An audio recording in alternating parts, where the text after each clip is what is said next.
Remu était infirmier et sa femme architecte. Ils menaient une vie confortable avec 3 enfants en France. Selon toute apparence, ils avaient tout ce qu'il fallait pour être heureux.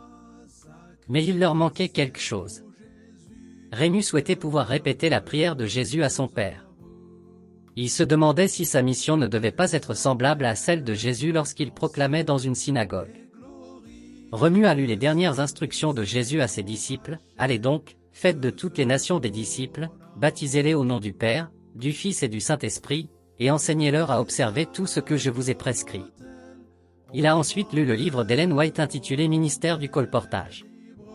Remu décida de devenir un évangéliste de la littérature. Il voulait être quelqu'un qui, selon ses propres termes, essaie de vendre des livres à des gens qui ne veulent pas les acheter. Remu et sa famille ont déménagé en Galice, une région très laïque de l'Espagne. Remu a commencé à vendre des Bibles et d'autres livres sur des marchés en plein air, où les gens se rassemblent pour acheter des produits agricoles, des vêtements, des jouets, des livres et des objets d'occasion. Comme il vendait des livres à partir d'un stand, les gens ont commencé à l'appeler « le gars de la Bible ». Lors d'un marché en plein air, Remu a vu un autre vendeur qui vendait également des livres. Il s'est approché de l'homme et a commencé à lui parler. L'homme n'a manifestement pas envie d'engager la conversation, mais il ne semble pas pouvoir se détourner. L'homme finit par reconnaître qu'il y a quelque chose d'inhabituel chez lui. Après de nombreuses conversations au marché, l'homme accepta de mettre en vente plusieurs livres de Remu sur son stand.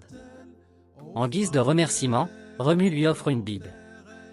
L'homme lit la Bible chez lui et demande à Remu de lui faire suivre des études bibliques. Au bout de quelques mois, il a donné son cœur à Jésus. Aujourd'hui, l'homme essaie de convaincre sa fille, sa sœur et sa mère d'accepter également Jésus. Remu et lui sont amis, et chaque fois qu'ils se rencontrent, ils s'écrient « Bonjour, le gars de la Bible ». Parfois, les livres de Remu se vendent d'eux-mêmes. Une fois, quelqu'un l'a arrêté alors qu'il transportait plusieurs Bibles dans la rue. Le passant lui a demandé « C'est une Bible ?» « Oui, je vends des Bibles », répond Remu. « Combien coûte une Bible ?»« 10 €, dit-il, soit environ 10 $ américains. « Donnez-moi en une, s'il vous plaît. J'en achèterai une. » Dans ce cas, Remu n'a rien eu à faire pour conclure la vente. Il lui a suffi de sortir de chez lui. « C'est Dieu qui a vendu la Bible, » dit-il.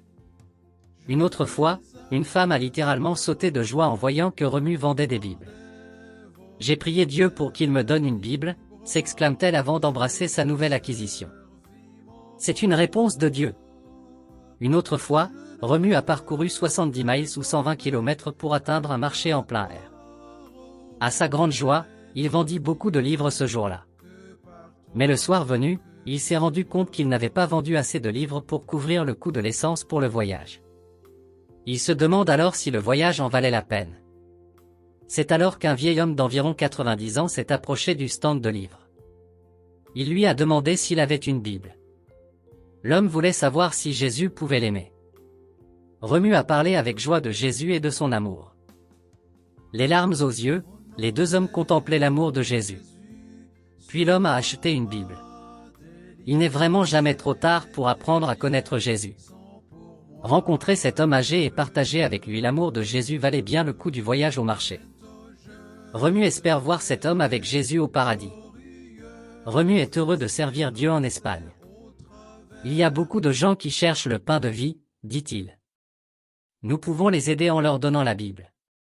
Il est également heureux d'être connu comme « le gars de la Bible ». L'Espagne compte de nombreuses villes sans présence adventiste du 7e jour. Merci pour votre offrande du 13e sabbat, il y a 3 ans, qui est allé au collège adventiste de Sagunto, en Espagne, pour aider à former des gens à répandre la bonne nouvelle de la venue prochaine de Jésus dans le pays et au-delà.